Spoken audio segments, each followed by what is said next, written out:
la libération du Maine-et-Loire en 1944.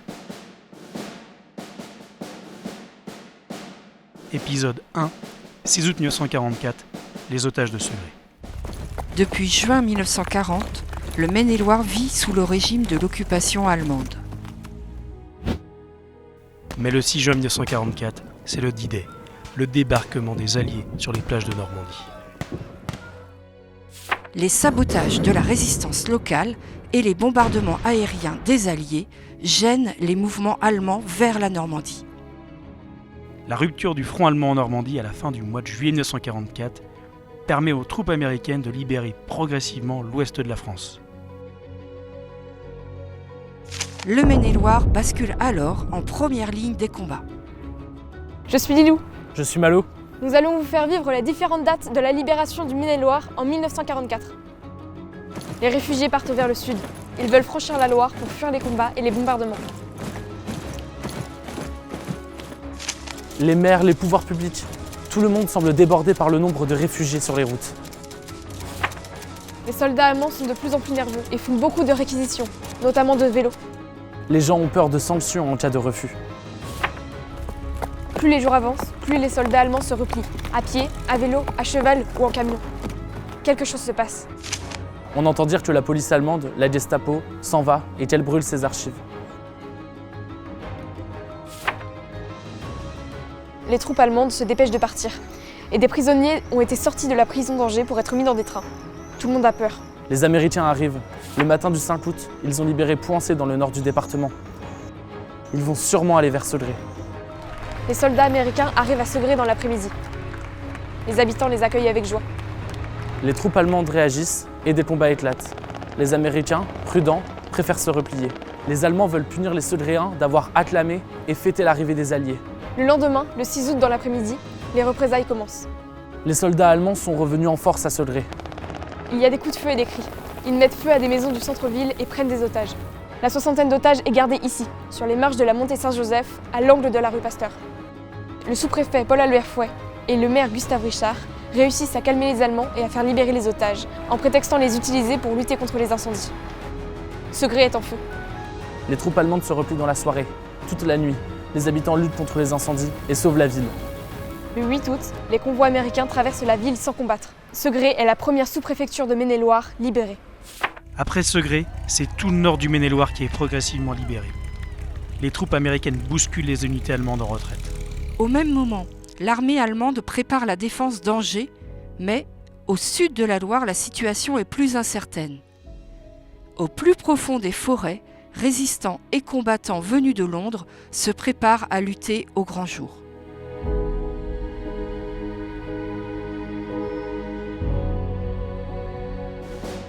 La libération du Maine-et-Loire en 1944, épisode 2, 8 août 1944, une liberté à conquérir. Après 2 mois de combat, les troupes américaines pénètrent en Anjou. Après Segré, le 8 août, c'est tout le nord du Maine-et-Loire qui est progressivement libéré. Le département vit ses premières heures de liberté, mais les troupes allemandes n'entendent pas céder. Débarquée à partir du 8 juillet 1944 à Utah Beach, la 5e division d'infanterie américaine reçoit la mission de libérer Angers. Les troupes allemandes isolent le sud du département en détruisant les ponts. Des civils sont pris pour cible par des soldats qui se replient. L'atmosphère est lourde. Les soldats américains, renseignés par la résistance, progressent et capturent de nombreux soldats allemands. La prise du pont ferroviaire de Prunier à Bushman le 8 août permet aux soldats américains d'avancer vers le centre d'Angers malgré de nombreuses contre-attaques allemandes. Le bruit des combats se rapproche du centre-ville. Au même moment, d'autres unités américaines arrivent à Beaucouzé et à Vrier. Alors qu'Angers bascule en première ligne de combat, au sud de la Loire se déroule un autre épisode de la libération. C'est l'opération Dickens. Depuis juillet 1944, parachutés depuis l'Angleterre au bois d'Anjou près de Somme-Loire, des soldats français du Special Air Service britannique SAS s'y cachent et harcèlent les troupes allemandes. Ces soldats d'élite formés en Angleterre reçoivent des parachutages d'armes et les distribuent aux résistants tout en espionnant les troupes allemandes et en effectuant des sabotages. Mais ces distributions d'armes ne se font pas sans risque. Malgré le conseil des parachutistes SAS, 3 résistants décident de transporter des armes en camion le 7 août. L'un d'eux, Michel Créac, est capturé puis exécuté.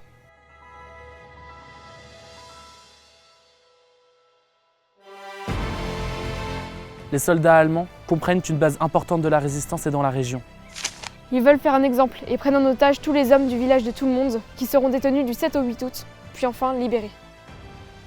Mais Étienne Ferrari est fait prisonnier et est exécuté par les Allemands. Il avait 19 ans. Pris en tenaille à Angers, les soldats allemands mènent des combats d'arrière-garde face à des troupes américaines toujours plus nombreuses. Angers débute sa libération alors qu'au sud de la Loire, résistants et parachutistes SAS attendent de passer à l'action au grand jour.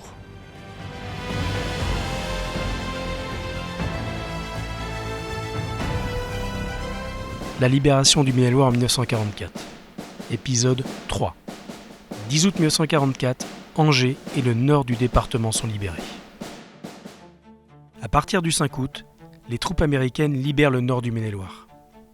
Le 8 août, elles franchissent la Maine par le pont de Prunier au sud d'Angers et menacent les troupes allemandes en progressant également depuis Avrier et Beaucouzé. La bataille d'Angers commence. Dans le journal, on lit que les Américains sont encore loin, vers Alençon et Le Mans. Pourtant, les tirs se rapprochent et résonnent dans les faubourgs d'Angers. Les soldats allemands se replient et mettent des obstacles pour freiner les soldats américains, qui malgré tout progressent dans la ville avec le soutien de l'aviation. Dans un ultime effort pour retarder l'avancée américaine, les troupes allemandes détruisent les derniers ponts sur la Maine. Celui de la Bastienne, face au château, n'est qu'endommagé. Les Américains en profitent, et malgré les tirs ennemis, traversent la Maine par ce pont et bousculent les dernières défenses de l'armée allemande. Présentes des deux côtés de la rive, les unités américaines font la jonction de leurs forces. Les véhicules et les soldats américains progressent dans le centre de la ville. La défense allemande cède. Alors qu'Angers est le théâtre de combat, une autre bataille a lieu, politique celle-ci. Dans la soirée de ce 10 août, à la préfecture, un homme se faisant appeler Jacquier vient de destituer le préfet régional de Maine-et-Loire. Michel Debré, car c'est sa véritable identité, a été envoyé par le général de Gaulle pour être commissaire de la République pour la région d'Angers. Il représente le gouvernement provisoire de la République française.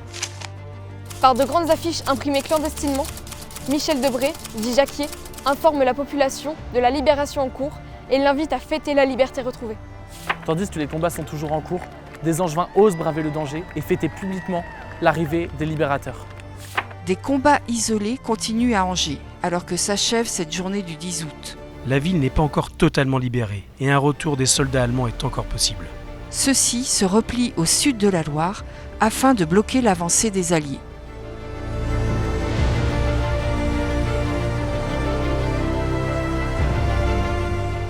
La libération du Maine-et-Loire en 1944, épisode 4, 20 août 1944, une libération à deux vitesses.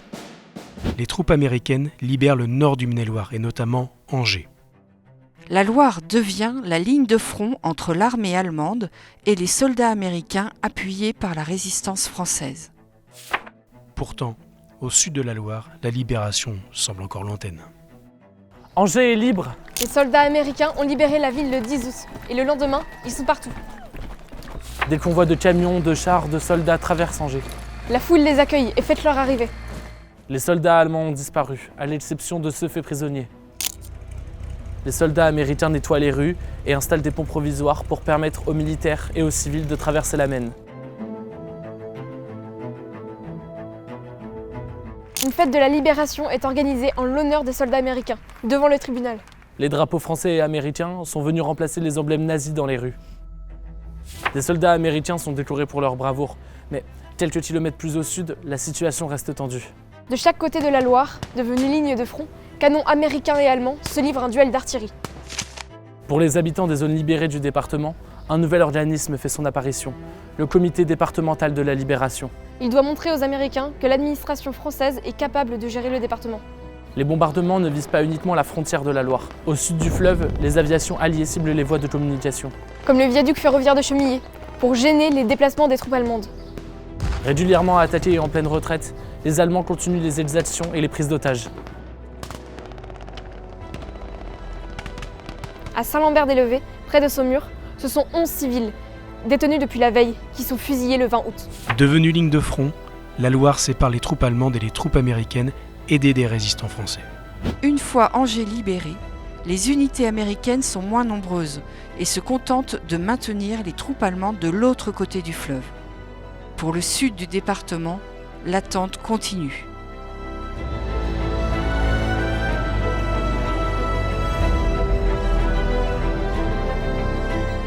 La libération du Maine-et-Loire en 1944. Épisode 5. 21 août 1944. La naissance d'un journal dans l'Anjou en guerre. La moitié nord du département de Maine-et-Loire est libérée à partir du 5 août par les troupes américaines appuyées par la résistance. De l'autre côté de la Loire, les Allemands sont toujours présents. Dans ce département partiellement libéré, les nouvelles autorités françaises ont besoin d'informer la population sur la situation locale et nationale. Pour cela, il faut un journal. Les combats sont finis au nord de la Loire, mais la population n'a que peu d'écho au sujet de la guerre qui continue. Il y a bien un bulletin d'information qui circule, mais il ne renseigne pas beaucoup, en particulier sur ce qui se passe dans le sud du département, encore occupé par les Allemands. Des bruits de bombardement se font entendre, mais les soldats américains ne franchissent pas la Loire. Les habitants des territoires encore occupés par les Allemands sont privés d'informations et attendent l'arrivée des libérateurs. Le commissaire de la République pour la région d'Angers, Michel Debré, a interdit le 11 août 2 journaux qui collaboraient avec les Allemands, le Petit Courrier et le Mercure Ségréen. Depuis, il n'y a donc plus de presse locale diffusée. Il est difficile d'obtenir des informations fiables sur le pays et sur le département. Les machines rotatives du journal interdit Le Petit Courrier sont réquisitionnées pour produire le premier numéro du Courrier de l'Ouest. Le 21 août 1944, place des Halles à Angers, un nouveau journal est né. Fini la presse aux ordres des Allemands. Le Courrier de l'Ouest veut être un journal libre. Les habitants peuvent connaître la progression des armées alliées en France, ainsi que les informations locales. Mais pour le sud du département, il y en a très peu. Les ordres donnés aux Américains sont de ne pas franchir la Loire pour empêcher un retour en force des Allemands dans la région d'Angers. Les résistants français en profitent pour se regrouper afin d'être prêts à passer à l'action. Né de la nécessité d'informer, le Courrier de l'Ouest devient essentiel pour les habitants de Maine-et-Loire déjà libérés. Bientôt, sa diffusion touchera le sud du département qui reste encore occupé.